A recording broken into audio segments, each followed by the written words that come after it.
Hello, everybody. Welcome to Monday. The S&P 500 was up 0.3% today. Actually, a good accomplishment. We were down early in the day because of a New York manufacturing report that came out that showed that things have slowed down.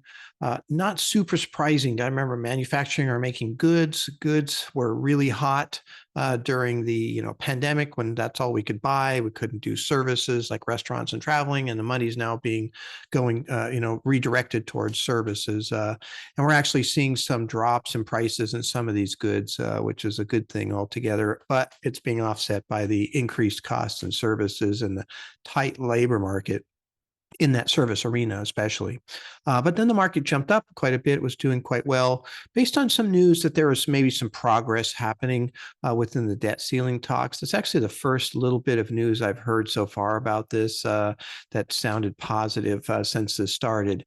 However, later on in the day, McCarthy came out and said that they really weren't that close. And then also Janet Yellen was reiterating her June 1st deadline for running out of money, which of course is, here we are, May 15th. So market kind of came back down a little bit, still ended up positive as far as that goes. But we're in a really tight range, one of the tighter ranges we've been in here over the last week, 2 weeks. Again, I think the market's just kind of waiting for this debt ceiling situation to resolve. People aren't panicking at this point in time because we've had too many of these happen before.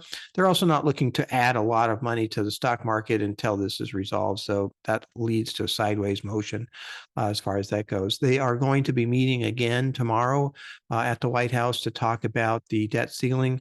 So we'll see what happens then and see how the market reacts and what news we hear as far as that goes. So anyway, looking forward to talking to you tomorrow and see what happens. Thank you very much.